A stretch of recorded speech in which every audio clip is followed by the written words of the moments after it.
Hey everyone, I'm Sean. I'm Emily. And welcome back to another Tuesday. It's been a minute. It has been a good amount of time since we made our last video. It's been about 3 weeks, and that was definitely unintentional, but life has gotten so busy for us recently. We've been pursuing so many opportunities and doing so many things, and visiting family and traveling across the country, and I think these videos take a lot more effort than we originally expected. We love to make them though, but it's a lot of fun to make them. It just got away from us for a second. It takes a lot of time, but we're now here back in California, and we're eager to get back on track at making our weekly Tuesday videos. So what's on the menu today? So for no pun intended. Our last video we made, which was the Q&A video, we asked you what you guys wanted to see, and we received a lot of comments of people wanting to see a cooking video. And that's definitely Emily's specialty, and you'll be able to see that in today's video. So if you're one of those people, you're in for a treat. No pun intended, once again. So let's cook and let's catch up. All right. Cut.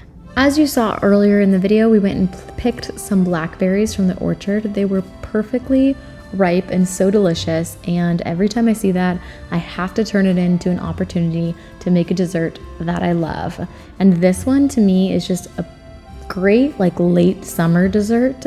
It's kind of got a classic southern twist to it. So we're going to be making blackberry cornbread cupcakes.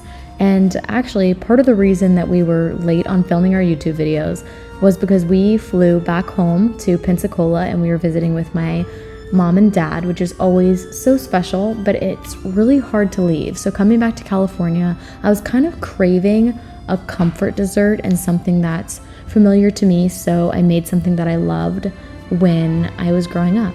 Also, oh my goodness, look at the chicks. They're so big. No, they're not laying their eggs yet, so this is egg from another one of our chickens, but we have introduced them into the coop, and all is going well. Now it is time to move on to making our delicious vanilla bean frosting, and we are going to hand whip this heavy cream. Oh, also for the cornbread, just add sugar. That's what turns them into cornbread cupcakes instead of regular cornbread.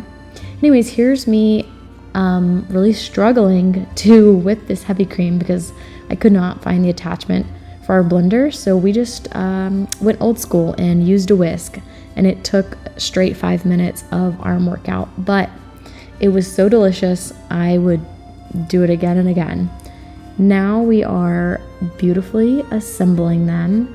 This is the part that to me is so fun, just seeing what you just baked kind of come all together and turn into something not only so delicious, but beautiful for everyone to enjoy in the kitchen. Sean and I typically try to eat pretty healthy, but I have got a mean sweet tooth, so baking is just something that is inevitable in our household. But I tried to tell Sean it's more than just the way the dessert tastes, it's like the whole process of making it. It's just something that's cathartic to me. If I'm baking and I've got my favorite songs on, I just know it's gonna immediately put me in a better mood.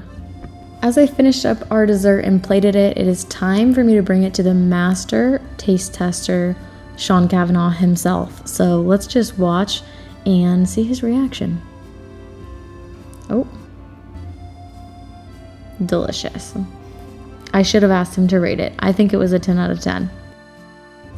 Now we are on to my next project for the day, and it is more heavy whipping cream, but this time we are churning it. That is right, I am making a homemade butter. I'm actually making a garlic butter to go with our dinner tonight.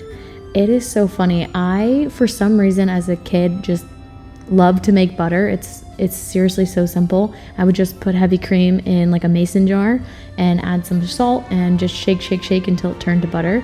And I don't know why. I think it's so fun. It's so simple. But this year for my birthday, I asked Sean for this butter churner specifically because it just makes making the butter way more fun and cute. So here's me rolling out our garlic butter. If you just saw before, if you haven't made butter before, one part that's kind of interesting is the buttermilk that's left over, and you have to squeeze that out. Here I have it in the jar, and you can end up turning it into something else. So I typically will then use it, add the buttermilk to biscuits or pancakes, something like that. So you're kind of getting two things out of 1, and it is absolutely delicious. We didn't record me sauteing the garlic for this, but I just sauteed some garlic, smashed it down, and mixed it all in. Okay, now time for Sean's bit. All right, Sean, take it away. So on the grill here, we have a couple ribeyes. Ribeye is one of me and Emily's personal favorite cuts of steak, and these ones in specific I threw in the sous vide machine, which is essentially cooking the meat in hot water for a long duration, and then we throw them on the grill to get that sear for that extra flavor. But overall, we love ribeyes, we love steak, we probably eat it too much, but we gotta do an official temperature check. On the internal temp, we got a perfect medium rare. Well, guys, thanks so much for watching. I hope you guys enjoyed watching Emily's cooking skills as much as I do. Every single day, she's always up to something creative in the kitchen, and it just brings so much love and light into my life. And it's just truly a treat, no pun intended. But overall, we're very excited to be getting back on track of making these YouTube videos. We might miss one occasionally still. We might miss one here and there, but if we do, just know that all is well. It just probably means that we're very busy. But overall, we've got some very fun video ideas planned that we've already made that will be coming up real shortly. So stay tuned for that. But with that being said, We'll see you next Tuesday.